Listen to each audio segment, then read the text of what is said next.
We, as much as we might not realize it, are surrounded by art. Buildings, the branding of stores, parks, people playing music in the street, even restaurants.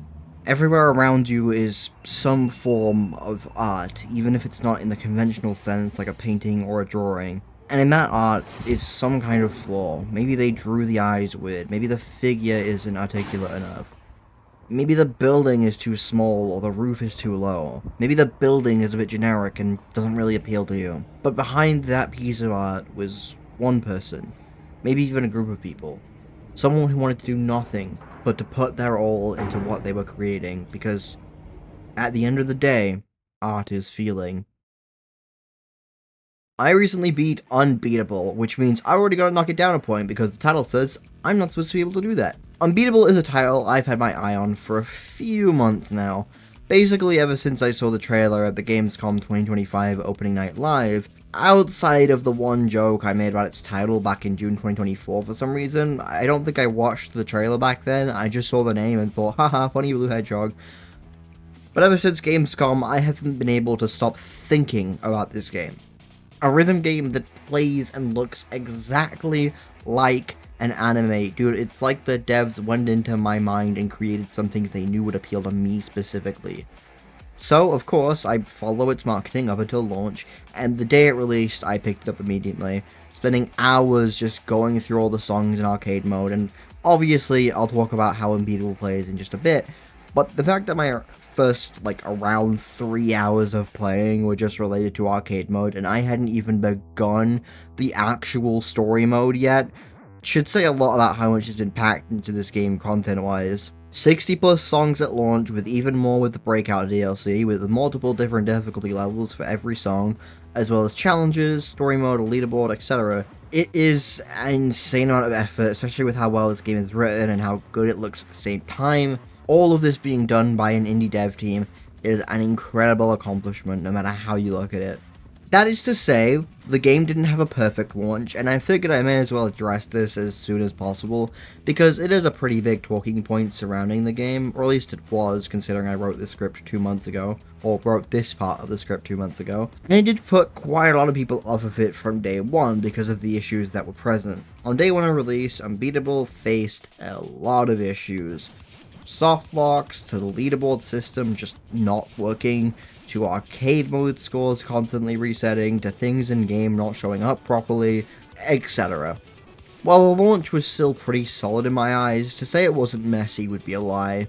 Because the game was released in December, the team had very little time to fix the issues that infested the game because of stuff such as holiday break. Yet, despite that, they got to work immediately. Less than 2 weeks after launch, most of the bugs were already fixed, and they've even added stuff such as episode selecting and multiple save slots. But how exactly does Unbeatable play? Well, it's a rhythm game, so legally, I'm not able to talk about it on account of being bad at rhythm games.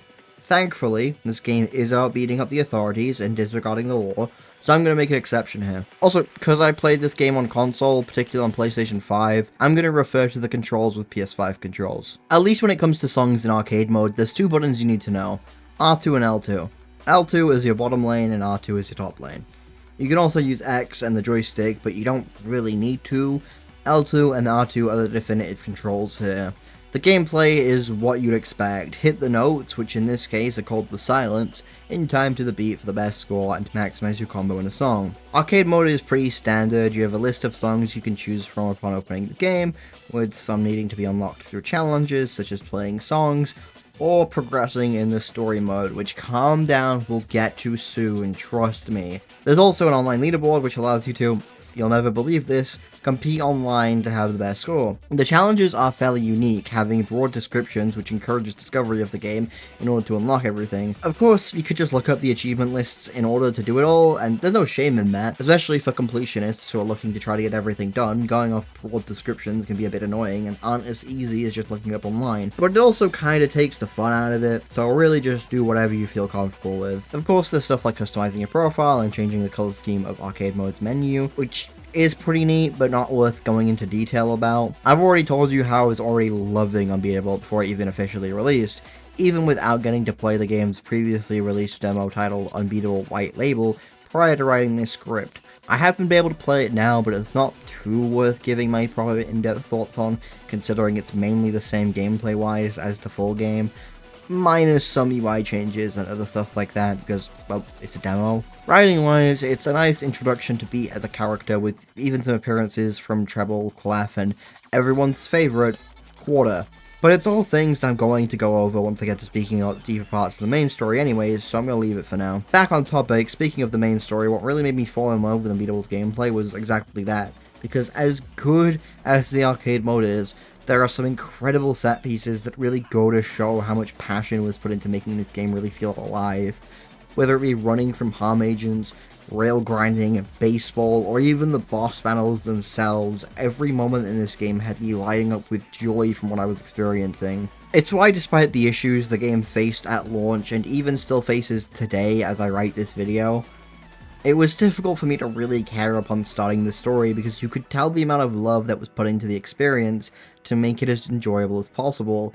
There's a reason that only 3 weeks later, after its official release, Unbeatable has been able to garner a fanbase that is obviously small compared to most communities, but one that is genuinely loving and excited about the game and its story. Which, speaking of, I guess with the gameplay somewhat covered, although I will be speaking about it a little bit over the course of the video, it's finally time to dive in and cover Unbeatable's story. This will be a final spoiler warning. If you have not played Unbeatable yet and have even a slight interest in it, I highly recommend you click off of the video and go and play this now. The game is around like $30 and it's currently on sale as I'm recording this, but by the time this video gets out, it probably won't be on sale. Maybe it'll go on sale again, I don't know, whatever.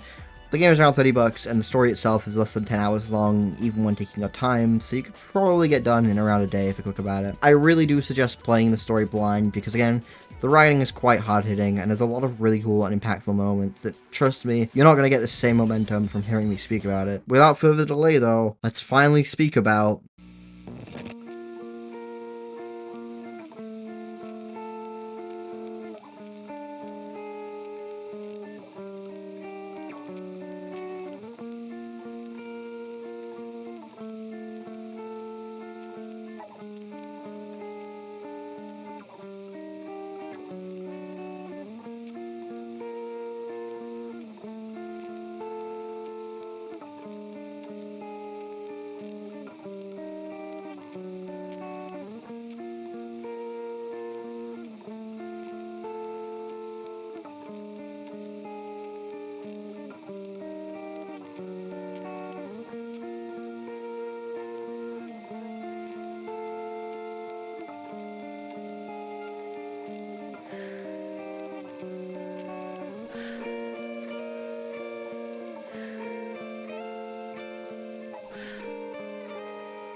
Unbeatable starts out with a snap. Nope, no it doesn't. Okay, technically it does, but...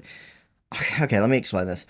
Back when Unbeatable first released, the opening segment with the TV and the tutorial did not exist on consoles. So you'd open the game to the main menu and then you'd select the story instead of the intended experience of being forced into the story the moment you open the game. I wrote this part of the script before I was even aware this existed.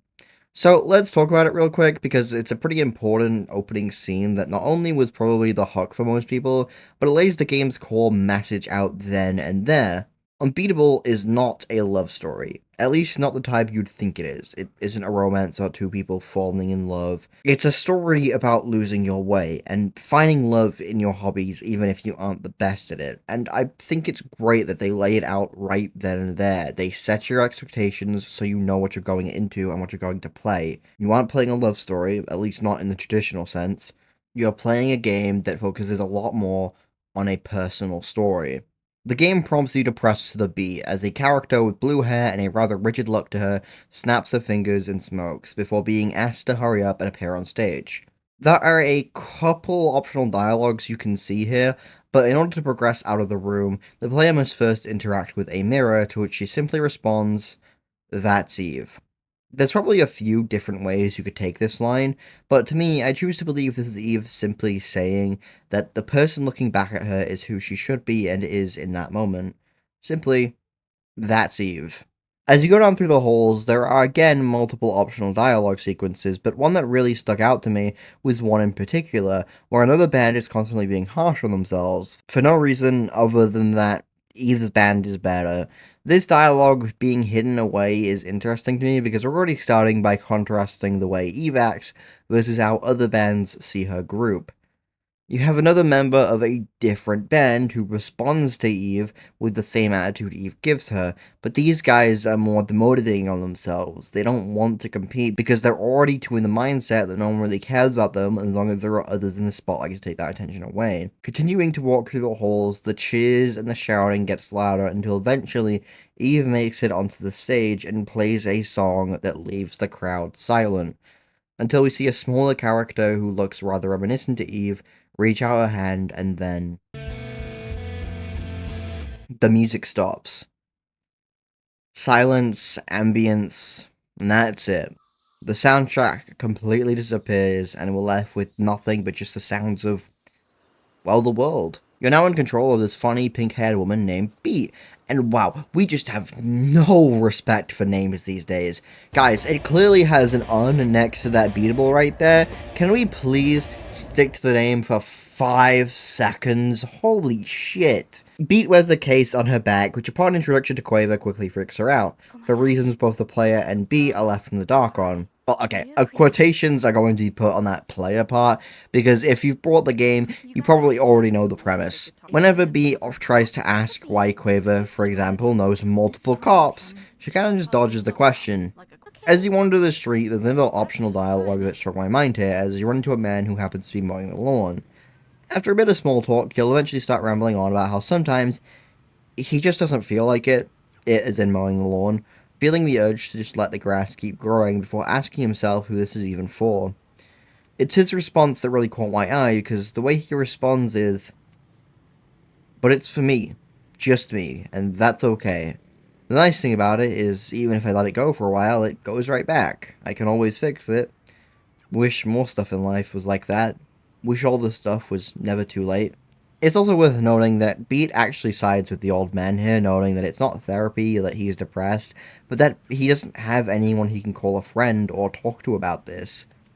This singular conversation fits Beat's story later on in the game a lot, and especially one part that I think is more interesting, but I'll get to it more later when we actually get there. Continuing down the street, you can also indulge in an optional but Unbeatable's very first minigame. There's not really much to mention here, you basically just have to count how many times the skill jumps while playing jump rope, but you have to do it to the beat. Also, sometimes it can be kind of bullshit, because sometimes she'll just, like, you know, you'll have to click really fast compared to the... It's bullshit. I don't like the game. It's not very fun, but it's fine. They bring it back later, I think. I hope this girl, like, loses her jump rope or something. Beat crushes this kid's dreams and gets harassed by his parents, distracts the god so Quaver can do Quaver stuff, and we get to see this cool motorcycle ride. During this ride, Quaver brings up how she doesn't know what a Les Paul, Standard, Telecaster, or Strat is, but it's fine because she was born 5 minutes ago, so I'm sure this won't have any importance later on. After that, it's a straight shot down to the stadium we began the episode in, and it is depressing. It's abandoned, a lot more eerie, and everyone who was there before has now disappeared. The vending machines haven't been updated in a long time, as Quaver remarks about how the food has been expired for years. Only one thought can really enter your mind here. What the fuck happened? Another thought amplifies a lot with the story throwing you into one of the craziest segments of gameplay I've ever experienced, as Quaver attempts to play, a cop shows up and aims his gun directly at her and Beat, two completely unarmed innocent civilians, so basically regular cop stuff, as we're finally thrown into the real rhythm game shtick of the story. I've already gone through it earlier, so I won't explain it again, but I think the way they introduced the rhythm side of the game into the actual story here was genuinely so full of personality and style. Having Beat push past the silence while the opening credits rolled in the background, only to then thrust us into a motorcycle chase where you must kick back the attacks of the cops and military who are chasing after you, while also throwing in some regular rhythm segments midway through. This is how you hook the player in, and honestly made me regret ever even thinking about waiting to play the story until after I'd be at FF7, which, top 10 game of all time, by the way, that's not shade. I love FF7, I'm playing through FF7 Remake right now. Banger games, but I didn't beat FF7 until the end of December, so if I had waited, this video script would take even longer to finish. Once I was hooked on Unbeatable, there was no stopping me. I've seen some incredible opening segments before, again with Final Fantasy VII, Persona, Xenoblade, etc., and this is absolutely deserving of being up there with the greats, establishing a strong tone as well as an immense addicting thematic and gameplay hook, all within its first hour of playing. I also really love how there is no soundtrack for the entire episode after Bookend is over, until Quaver is the one to finally change that and bring back the sound. It's a fun parallel with Eve being the one to end the music while Quaver represents a new start, and also really helps to immerse you into the game's world.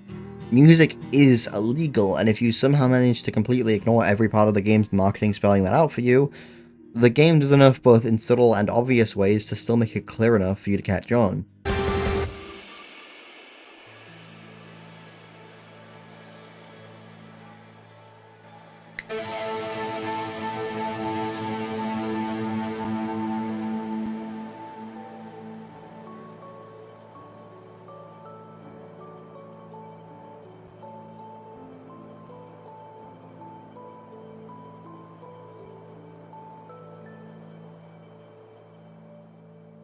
Title card plays, you're introduced to who are some of the main antagonists of the story with Rest in DC, and another scene with my beautiful boy Crest, and then the credits roll.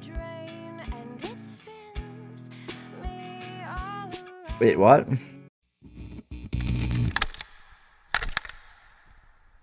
So if you haven't noticed yet, what with its art style, the logo animation referencing series like Evangelion, and other more minor details like the game literally being set in an alternate universe Japan, Unbeatable's plot is structured very similarly to that of an anime, to the point where after every episode ends there's a credit roll. Between episodes you can check the journal and the items you have, and while the journal provides pretty cool lore and in-universe discussions, there's not much I personally want to go over here.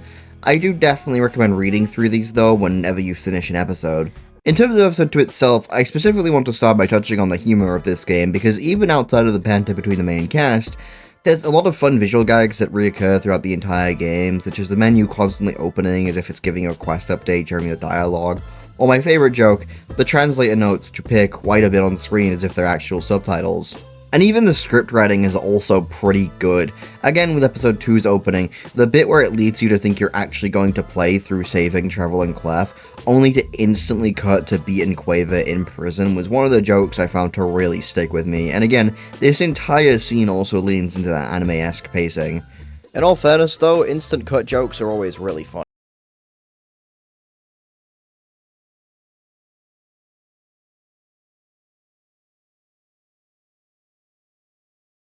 There's more stuff like this as well in episode 3, 4, etc. It handles that vibe really well and made me feel like I was actually playing through a real anime. Can't say that about GTA 6. The first day in jail is not much to speak about, but there are two notable moments: the introduction to Penny and DC's talk with Treble. Penny's introduction is one of the moments that really remained with me on first playthrough. She's introduced as a sarcastic, kinda calculating smartass who's able to get what she wants. Within her first few minutes, she already effectively leaves a mark on the player without even needing to do very much. She's especially noticeable as she contrasts the design of the rest of the cast. Compared to Beat, Quaver, Treble, and Clef, she's not very saturated, and her design comes off as a lot colder and darker in tone. I did have a line in the original script about the yellow parts of her color scheme, but I removed it while editing because I think it's a really dumb line in retrospect, so I'm going to improvise. I think the yellow parts of her color scheme are her attempt at fitting in with the rest of the band, because the rest of the band all have really colorful schemes. Beat is literally pink, and also a little bit of yellow with her jacket. Treble and Clef are purple and yellow with bits of white, and Quaver is blue. So it makes sense that for someone who wears a lot darker, more grayish and white and darker colors, she'd want to try to fit in, especially when she's trying to infiltrate and get a read on and Beat and stuff. Anyways, that's my improvisation. I hope you like it. I hope it makes sense. Yeah, okay, back to the actual script. DC's talk with Treble also characterizes him pretty well, showing he's actually quite understanding, but really just wants to keep the lore intact, instantly knowing that, yeah, Treble and Clef didn't actually do anything. This also helps with him defending Crash at the end of episode 1 too. He's stubborn but not unfair. Speaking of what Treble and Clef did, we are constantly berated about that throughout this opening portion, being told Beat and Quaver are idiots for even trying to break them out, and while I have to say this does help in upholding how much of a threat Harm is, these guys could be a little more grateful. Day 2 is more of the same really. There is a work minigame that recurs throughout the rest of the episode where you need to deny and approve machines based on if they pass the trials or not. It's relatively simple. If something falls apart, deny it. If it's unstable, deny it. If neither of these happen, approve it. There is a third category, but it doesn't really do anything, it's only there for story reasons. There's also a segment with Beat where she faces a dream sequence retelling an experience she had when she was younger where she almost got signed up for child labor. But we'll discuss that more later as this is a recurring segment. We do get a cool scene with Beat and Penny where Penny just kind of airs out everything about the prison, including the fact that it used to be a grade school before it was turned into a prison, and tells us more about the silent stampiness. I personally like how far they take it to show just how genuinely messed up Harm actually is.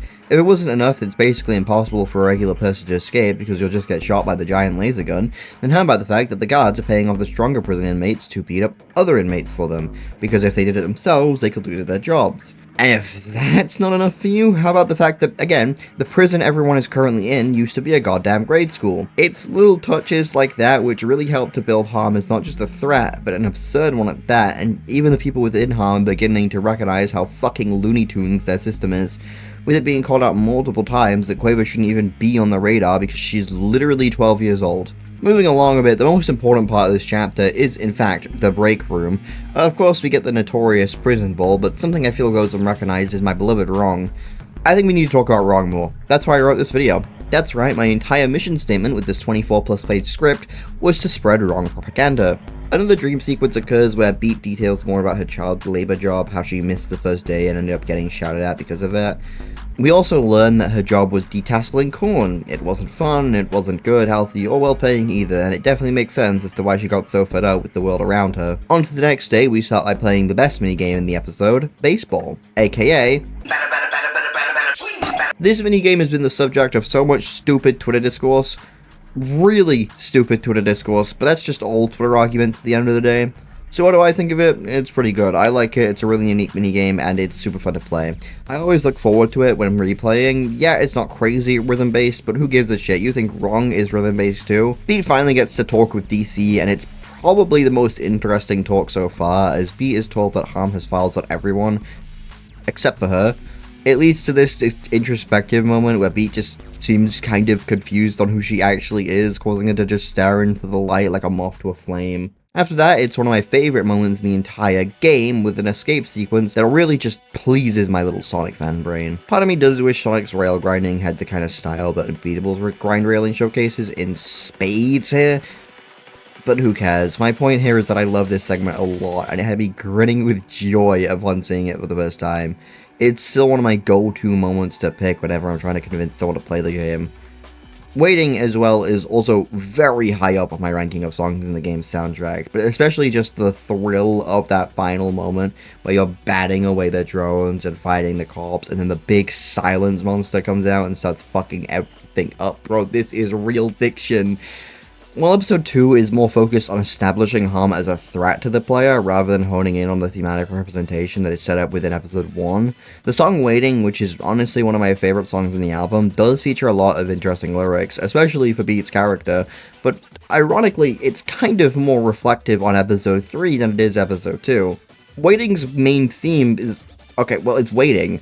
Now, what's Beat waiting on in particular? It could be anything. Fries, a phone call, more fries, fuck, even a burger. But by going into episode 3 and learning about more of Beat's story, it becomes clearer that, or at least the way I personally inferred it, the song is actually focused on Beat's own personal struggles of waiting for someone to reach out and give the help she genuinely needs. We're skipping ahead a bit because I want to talk about this song as well as I can, but in episode 3, there are multiple scenes where Beat calls back to her past, how she was treated by band members, co-workers, and even her own family members. This song, I like to imagine, is dealing with her stress of constantly waiting for things to get better and for the people around her to finally understand how she feels. only for her to be disappointed and eventually move on by herself, as, like she describes, the sound of constantly being misunderstood and being told the same repetitive things is killing her slowly. The chorus especially is pretty blatant with this. All that help, in quotation marks, that she's given just ends up making her feel worse, and in a way, trapped as well. Beat's personal life is suffocating and she doesn't know what to do about it because there's no one who will help her figure out what to do about it. Waiting works so well because despite not having a crazy amount of lyrics, it's an accurate deep dive into how Beat feels and a foreshadowing of what's to come in the following episodes. Okay, I wrote this part in around early January before I had finished replaying, as I wrote the script in parts after I finished replaying each episode, similar to what I do with my Pokemon scripts. Now, I still feel this way regarding Waiting, but I want to add on that it's also kind of reflective of Beat's feelings towards her mother. In A Young Girl Plays a Song, the final episode in quotation marks, we'll get to that later, Beat talks about how after her mother died, she had her and her sister, and she hated her sister because she wasn't her mum, and she hated herself because her mum wasn't there to stop her.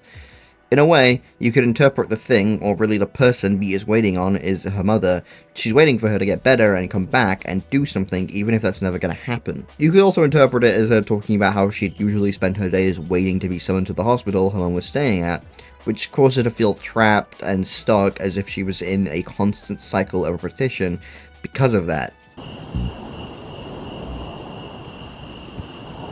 I'm going to skip through the first few minutes of episode 3 because in terms of what it presents, there's not much to discuss outside of the introduction of Poco and Apako, who, believe me, will have plenty of time to talk about in this episode, let alone the entire game. What I'm skipping to is instead another segment inside of Beat's thoughts, where we're able to learn here about Beat's struggles with remaining in a band, and in general being able to do anything, struggling to make things on time, living up to expectations, and dealing with the pressure faced from bandmates, teachers, family, etc. Something I really love about Beat as a character is how, in a strange, nonsensical way, she really does reflect the audience. She is just as confused as we are about the silence or what happens to cause it in the first place. Obviously, we do have access to knowledge she doesn't via things such as the journal, but regardless, Beat still heavily reflects the struggles of a real person. She's the reason characters like Peter Parker are so popular, because even in the start, when we only get small doses of what she's been through, she oozes with personality, charm, and most importantly, relatability. She's not just a character you can empathize with, she's a character you can put yourself in the shoes of. Someone you can genuinely understand. She meets up with Quaver after she witnesses her being abandoned by Treble and Clef, and they finally get to meet a top 10 villain duo of all time, Poco and Apako. And I wasn't lying about the top 10 status because I really do love Poco and Apako a lot, but for mainly reasons we'll see in later episodes. This chapter really hammers home on Beat's insecurities, so I'm going to do my best to try not to repeat myself here, but there's especially this moment with the dog where Beat is reminded of how her outer family used to treat her. She can't remember the location or the scenario, but she remembers the words that were spoken to her, the words that she had heard 1,000 times over that made her feel bored hearing it again. After that moment, which Treble snaps us out of, wait, how the hell did you get here? No, seriously, where did Treble come from? I will add though, Treble and Beat's friendship is something I really value, and honestly I'd argue it's not appreciated enough. Treble is constantly making up for Clef's argumentative and emotional attitude, and at the same time acting as someone who can actually understand where Beat is coming from. He's up there for probably the most reasonable character in the entire story. He's not trying to make anyone mad or even get mad himself. He's actually a very understanding guy who's really just trying to live. I know a lot of people focus on Beat, Quaver, or Penny, but I really wish I saw more discussion around Treble. He's one of my favorite characters in the story. He acts as a nice backbone for the band to lean on when they need it, and I think it's important to have someone like that, especially in a group that can get pretty heated at times. There's a couple different minigames / side quests they're able to do in this chapter. For example, the start of the sewers introduces a graffiti side quest.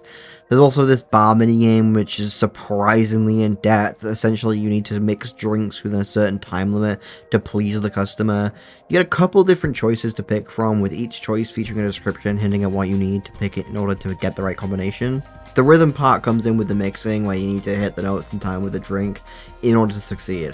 Overall, it's a pretty fun game, and they bring it back in episode 4 as well. Honestly, I'd love for them to add a minigame menu where you're able to come back to games like this whenever you like. I know the PC release currently has episode select, and with how big this script is getting, consoles might already have it by the time this video is out, but I love a dedicated minigame menu because, yeah, this We get beaten up by local cops, and Beat recalls a conversation with her sister where they're arguing over what to do next following the passing of their mother, which overall further ties into Beat's kind of self-destructive tendencies. Apoko and Poco traumatize the local 12-year-old, and one thing I do feel the need to mention about this scene is the whole reappearance that they constantly bring up of the needle doesn't move. Apoko and Poco are characters who undeniably have given up on trying. This becomes more obvious in the final episode, which we'll get to way later, but you can also infer it from their mentalities towards the band. They do not care about what Beat, Quavo, or anyone else does because they have stopped trying. Their heart isn't in what Hum is doing, so they look for really whatever excuse they can to not bother with Beat's constant doing whatever this is. Unbeatable really shines in establishing its antagonists as people who aren't necessarily heartless, but more so adults who just really took a wrong path in life that led them each to where they are now. Posters. This poster game is really cool. I like the Sonic Adventure reference and the amount of stickers there are to work with.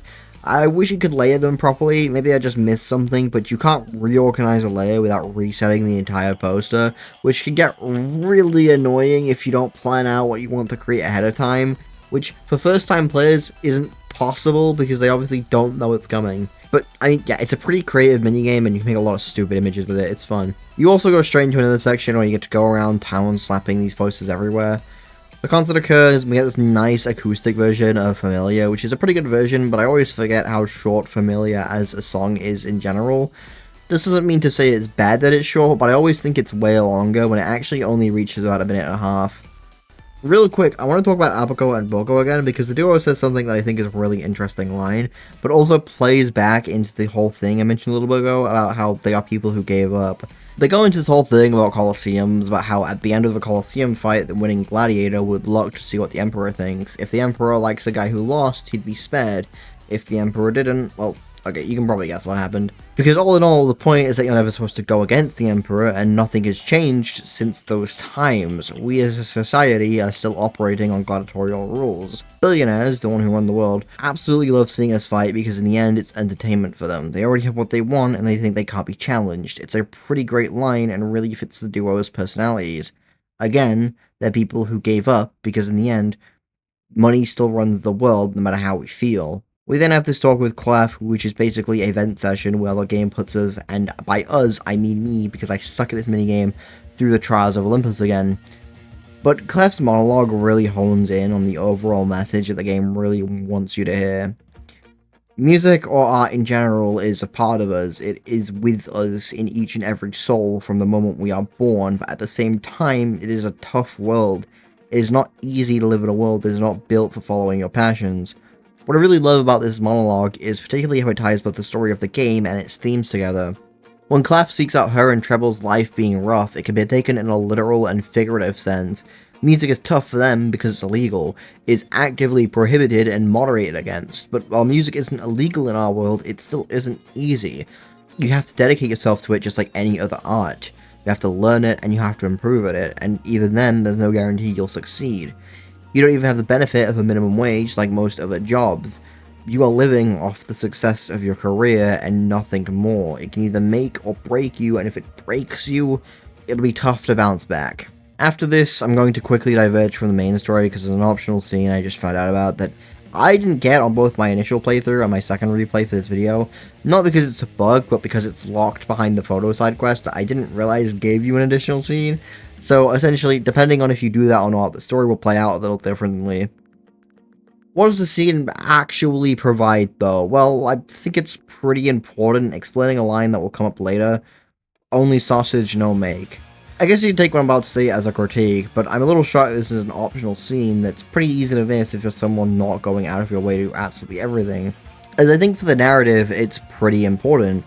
Essentially, the meaning behind only sausage no make is that you should never let people see what work you put into whatever you're trying to create, because then it comes off as more of a magic trick, and why I believe this scene to be so important is because it kind of juxtaposes itself with the rest of the narrative.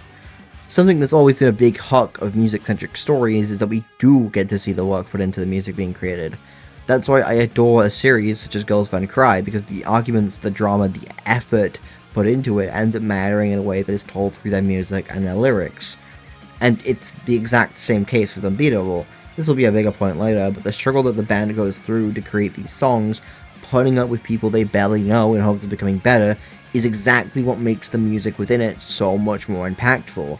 This is skipping ahead a lot, but Bookend Song, the final and longest song in the game, is great on its own already, but combined with the narrative of Unbeatable, knowing why it's so important and what leads to that final performance, it far exceeds anything that it could have just been on its own.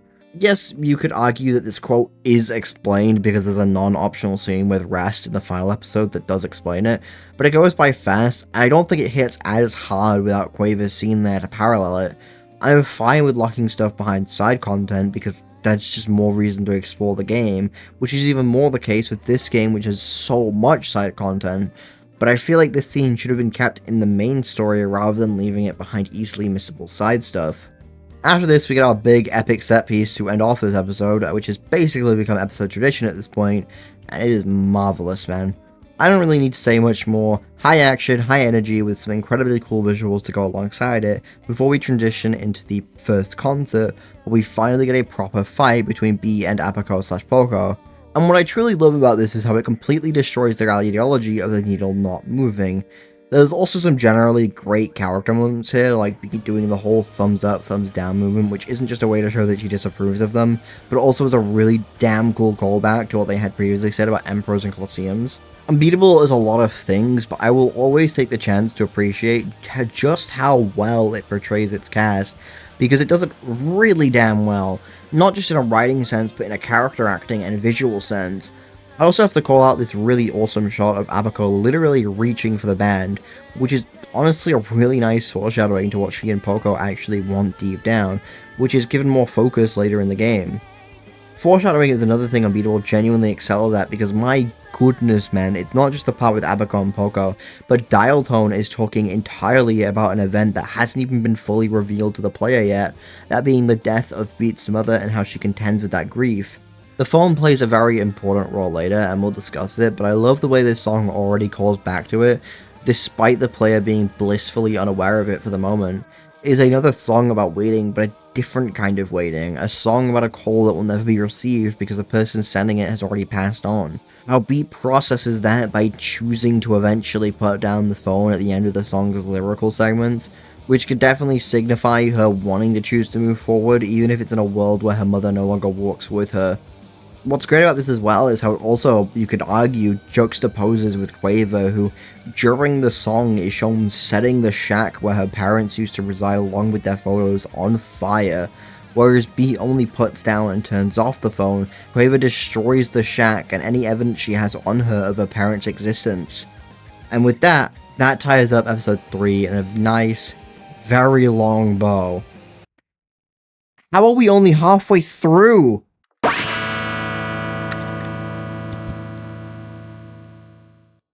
Episode 4 is arguably a standout for me, but not quite for the reasons you might expect.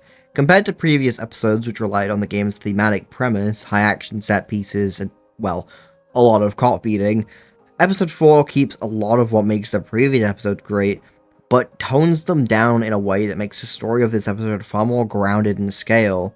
The band is not worried over harm or the silence, but instead regular struggles such as trying to get an album created. I've previously stated that Unbeatable excels at character writing more than anything else, and while Episode 4 might be toned down in its stakes to create a more grounded feel, it is a, if not the, prime example of Unbeatable's superb understanding of its characters. That's also why I don't feel like I should talk about this in the same way I've spoken about the other episodes, because not much happens or is really introduced that hasn't been a part of what we've seen so far, aside from, again, not having a major set piece in any part of it, and you know what? I like this choice. I respect it a lot. Just because it's a more grounded story doesn't mean it isn't good. Harm is still involved, because of course they are, they have to be, though to a much lesser extent than what we've seen before. This episode really wants you to sit down with these characters for a bit, understand what they've been up to, and understand the current struggle Beat is experiencing.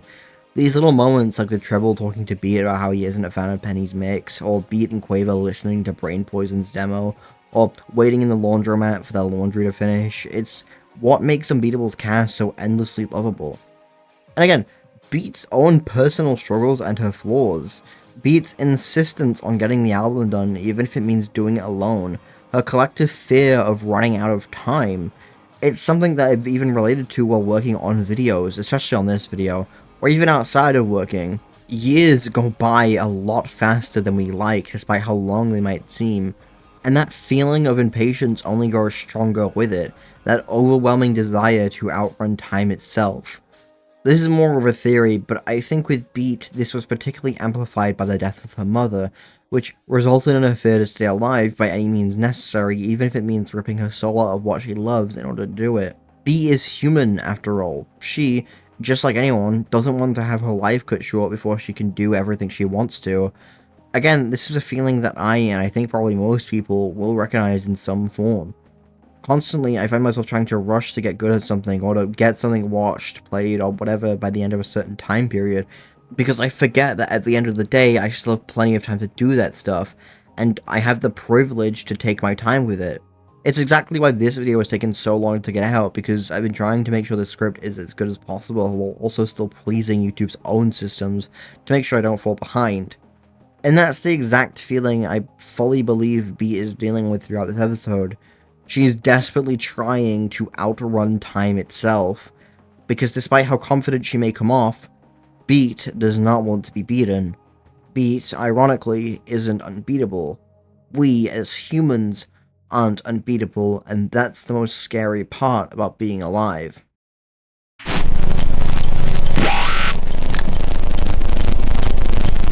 I don't know how to talk about episode 5. It's a very big lore-focused episode with a straightforward plot, and basically no side content unless you want to count the notes from Fort Sando that I'm sure 99% of people aren't going to miss. The shift in tone within the story that starts with this episode is exactly why I tell people who are playing for the first time to do episode 5 and the finale in one big go, because there really isn't a good stopping point after this. Both are better when completed in one big sitting, which especially helps because episode 5 is incredibly short. It takes less than an hour to complete, and it's probably the shortest episode in the game, other than maybe episode 1. Following episode 4's ending, where Beat witnesses Penny's studio in ruins after a supposed attack by Harm, Beat and Penny decide enough is enough and attack Harm directly. The break-in sequence itself is honestly pretty fun. You get to fight Crest. There's this awesome sequence of Beat running through the hallways while she attacks any officers that approach her, and potentially my favorite part of this section of the episode, the dual boss fight against DC and Abaco and Poco. Which, by the way, I'd be fucking embarrassed if myself and 2 other people ganged up on a single person and we lost the 3v1. That's reputation damaging. Losing a 2v1 is one thing, but a 3v1, I'd be leaving the country right now if I were them. But also, in all fairness, the remix of Proper Rhythm that plays here is absolute bliss, and one of my favorite songs in the game's entire soundtrack, so I can understand why they lost here. However, of course, the real height of episode 5 comes with not one, but 2 twists. First of all, the Fort Zando that we kept hearing about via the notes and rest, turns out that's been Penny the entire time. But I think the real twist comes with the reveal that Fort Sando, who, by the way, for the rest of this video, I'll just be referring to as Penny because it's easier to say, tells us Beat is a 99% match with none other than the silence, the things we've been fighting the entire time. Now, this kind of connects to a certain other reveal within episode 6, and I really want to talk about that in a ton of depth. So for now, we're going to leave behind Beat's role here and specifically focus on the silence, because they're given a lot of focus in this episode, and I haven't had a chance to properly speak on them yet, so... Episode 5 gives us a lot of details on the silence, what they are, how they work, etc. Although previously established to be created via music, Penny challenges that by telling Beat that they aren't, so what exactly are the silence? Well, I think it's obvious. The silence are emotions. They are physical manifestations of thoughts and feelings, not just in the way they're created, but in the way they interact with the world as well. At the end of episode 5, Penny states that guns, or I guess more specifically bullets, don't work on the silence. Technically. The reason I say technically is because they don't work if you know they don't work, which is why Harm's officers and the cops aren't told they don't work, and so they do work. It's basically a fucked up placebo effect. Now, for the record, I don't think this is intended to be a message in defense of cops, because if you think about it a little bit, it could come off as that, by arguing that they aren't aware of their actions and the problems they're causing, which obviously most cops are fully aware and just simply don't care because they love the feeling of having power. But it doesn't line up with any of the themes of this game. Unbeatable is at its core heavily ACAB. Outside of silence, one of its main things you are beating up in this game are cops. One of the ways they market this game is by telling you to do crimes, punch cops. However, I do still think this has thematic meaning when it comes to the writing of the game, and what kind of assured me with this is one singular line. The line Penny gives after talking about the effect of bullets on the silence, that being, "Now, I don't have the luxury of ignorance." It's difficult for me to put into words, but I take this to be a physical metaphor for emotional ignorance. The same way the bullets affect the silence if you don't know the bullet doesn't actually work, it's easy to put your emotions aside when you don't know the effect they're actually having on you. Ignorance is the bullet. Ignorance to your own feelings is what kills you. That's why, when you become aware, the bullets stop working. The distractions, the feelings that you can usually push aside no longer begin to move because you are more emotionally aware of what you're doing and it eats at you. Maybe I'm stretching this a bit, but with how it's made blatantly clear that the silence are meant to represent emotions and feeling itself, I think this is a very valid interpretation and very intentional connection. And like I said before, the silence aren't created through music specifically, they are created through the unresolved feelings put into music and art in general. Music is just the most effective way to bring them out because it is loud. It is a vocal way to put your struggles out into the world, compared to something like a drawing, which, while figuratively can be loud, it's not literally loud.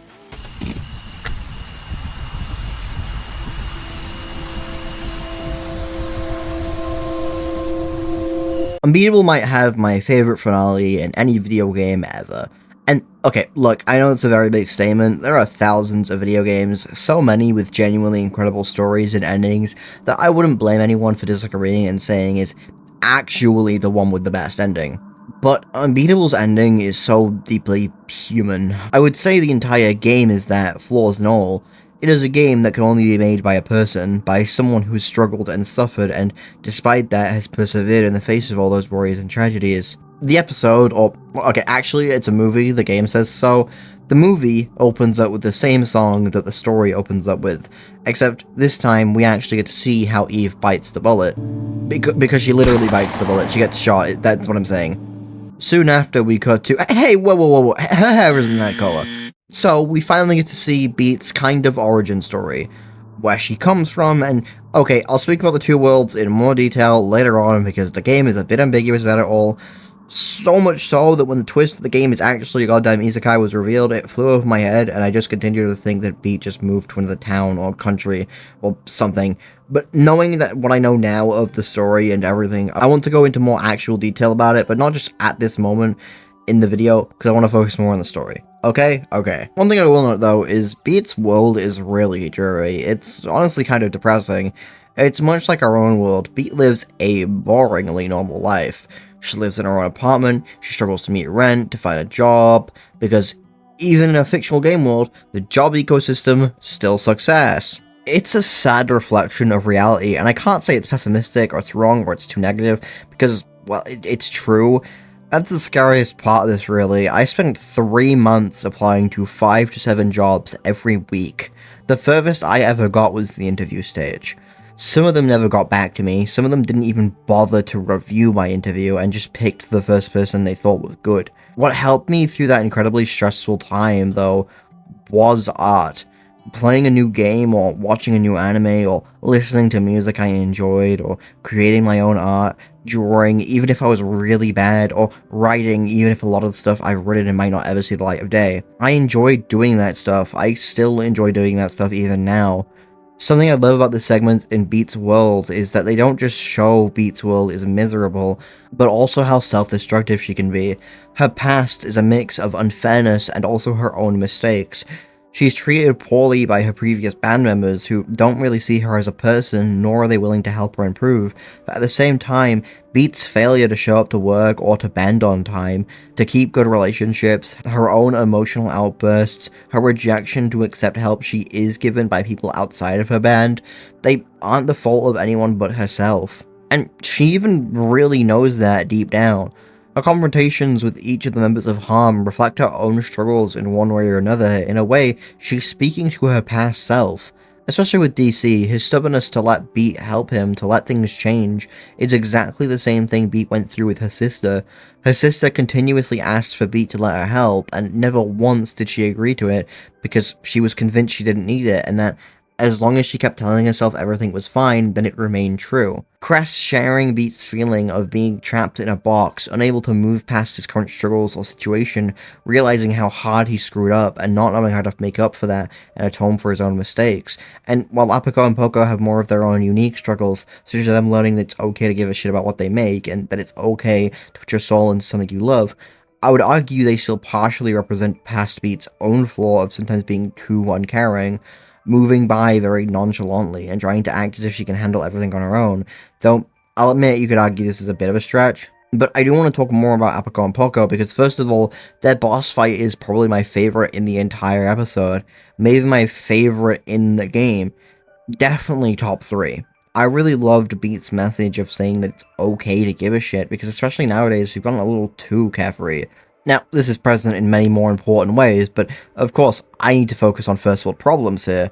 That being how stagnant and more corporate media has gotten, as it tends to be more focused on making money than it is about expressing yourself. And this obviously doesn't apply to all media, Unbeatable is proof of that.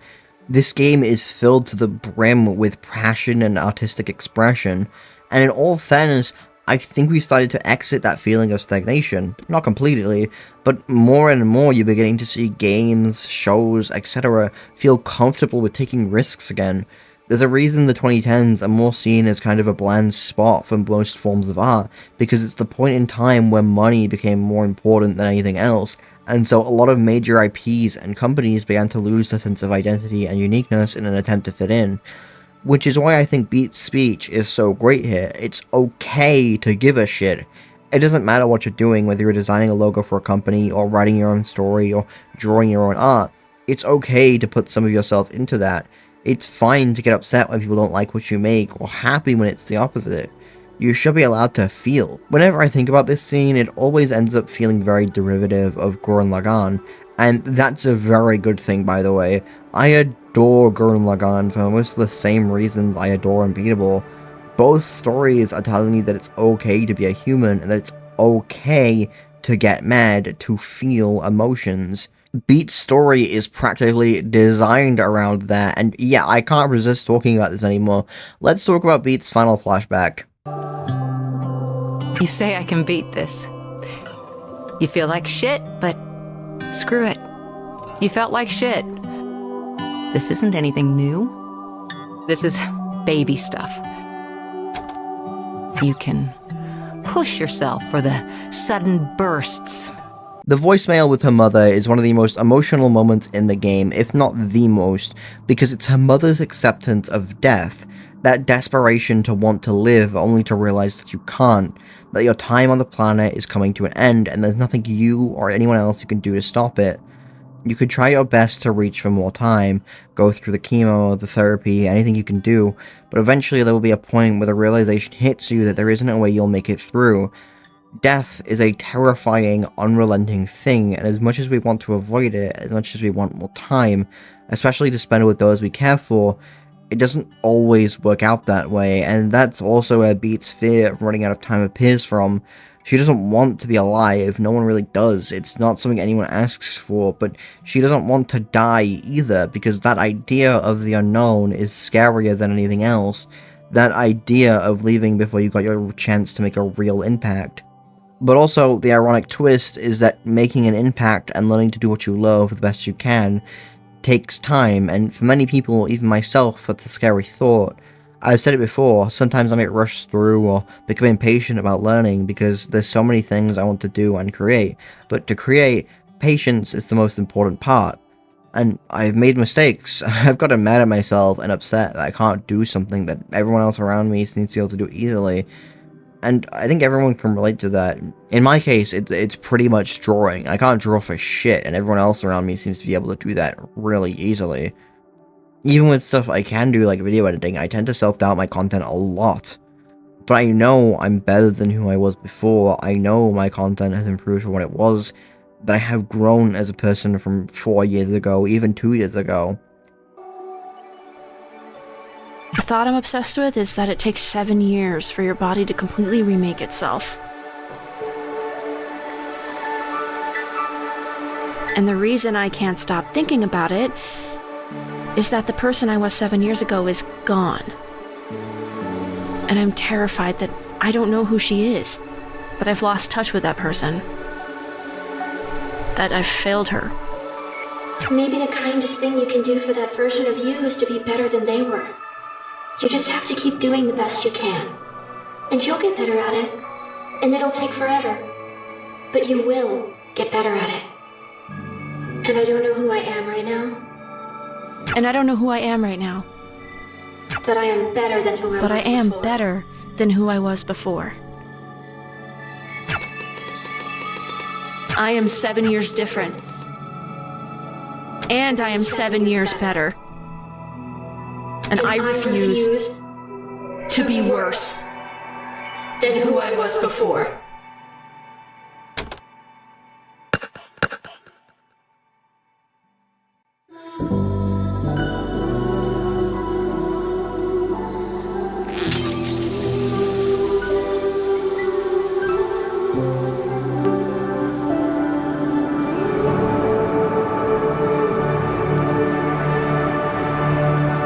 Okay, that was a lot of talking. Thankfully, it's over now. What's that? There's still another song. I have to talk about Bookend and Beat's talk with Quaver. Fuck's sake, man. Beat and Quaver, in many ways, mirror each other, and their talk during the final song showcases that perfectly. Quaver is figuratively a younger version of Beat, except Quaver has to process that feeling of grief a lot earlier in her life compared to when Beat did. But it doesn't matter when that happened, it matters that it happened at all. Quaver, just like anyone processing the death of a loved one, doesn't know how to move forward with that. It's impossible for her to. Anyone who experiences loss, especially at such a young age, will sympathize with that. But it's fine to go through that. It's fine to feel hurt and lost and unsure how to process that emotion, because not only is it a normal thing to feel, but feeling it means what you had with those you lost was real and, well, unbeatable. And I love the way Bookend ties into the finale of Quaver's arc too, being a song about her journey with grief and how, even despite everything, she can't bring her mind to rid itself of Eve because she doesn't want to, because forgetting her, her voice, her face, everything about her is harder than letting those feelings exist and making use of them, even if it might make her sad sometimes. She knows those feelings and Eve's love for her were real and tangible, so while physically she might be gone, she still exists within Quaver's heart and soul, and the memories contained within her. Because even though we might die and leave the people we care about behind, we still exist through the memories, through the ideologies and thoughts we pass down. Even in 1,000 or 2,000 years, when even the most famous and well-known people in our time are just fleeting memories, our impact on even the smallest things won't be forgotten. You could argue that's what makes humans truly unbeatable.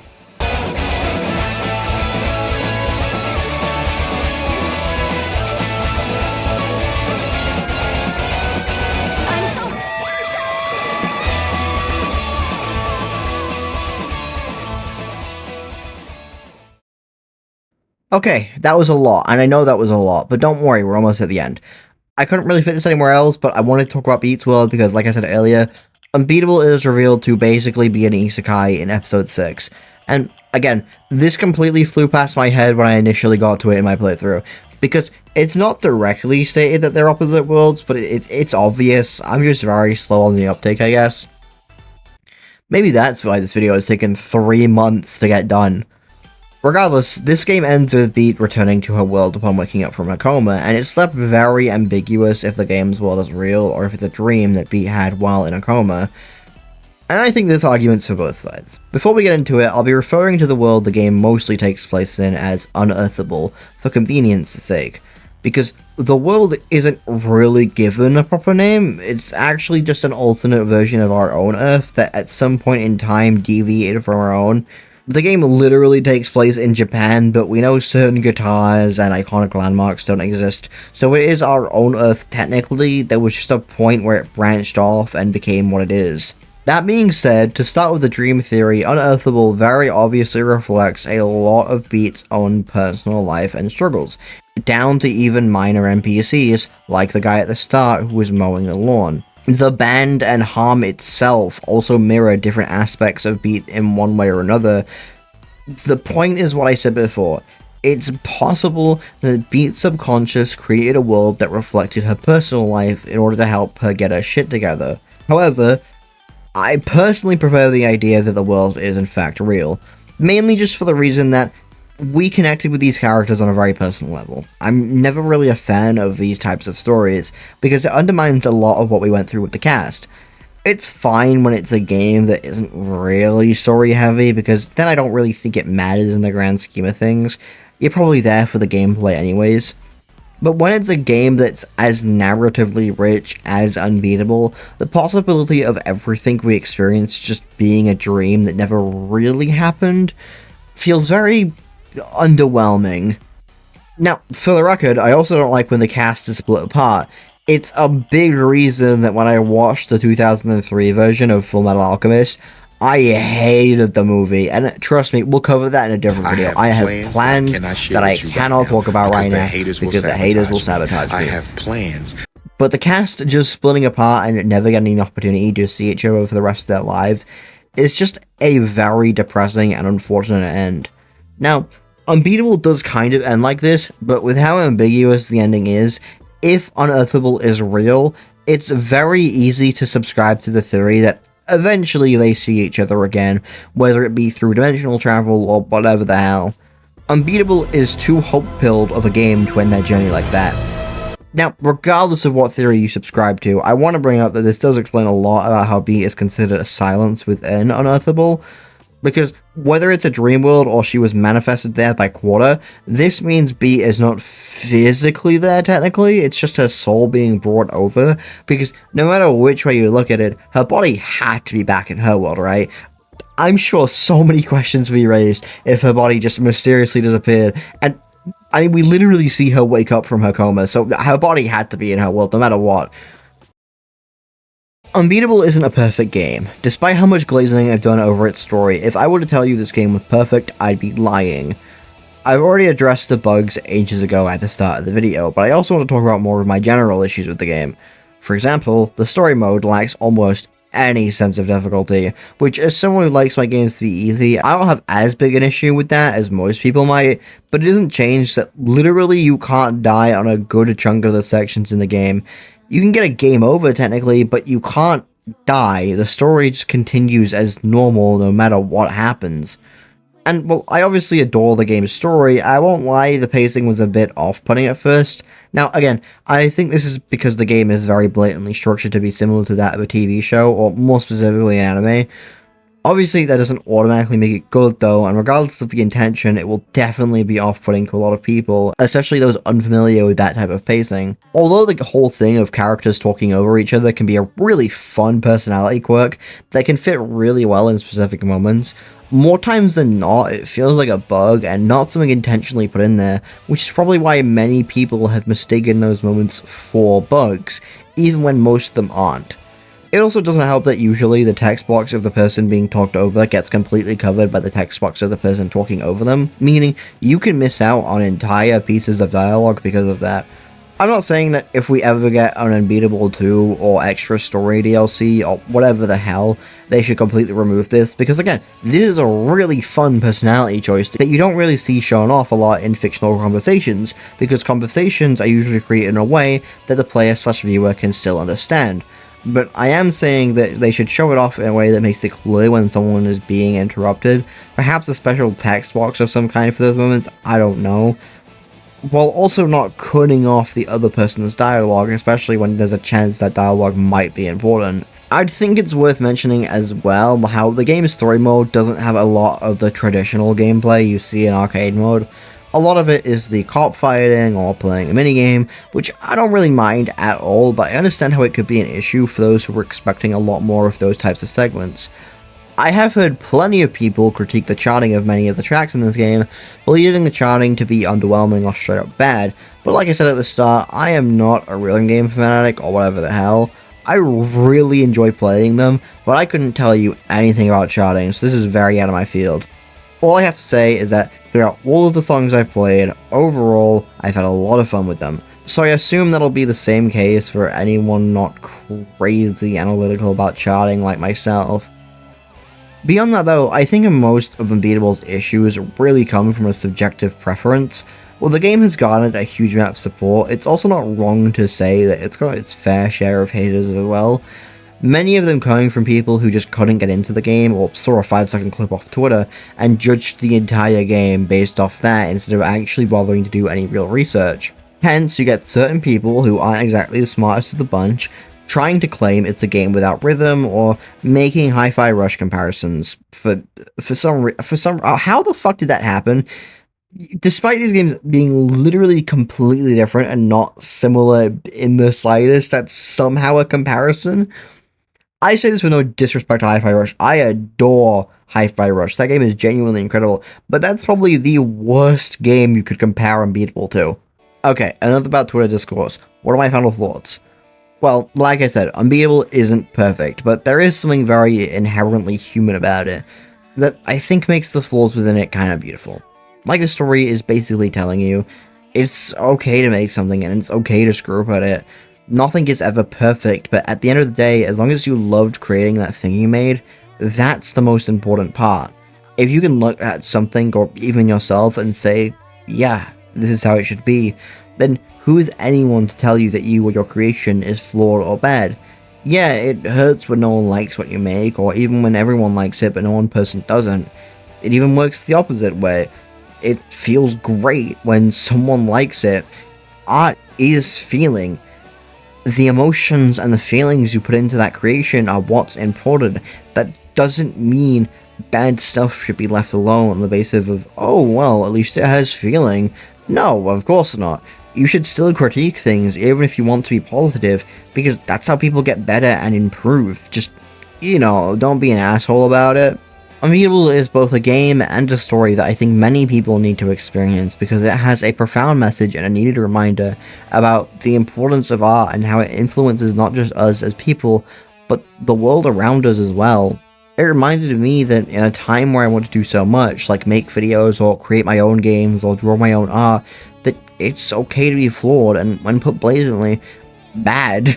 Because if I don't try, no matter how much I love it or love myself, I won't get better.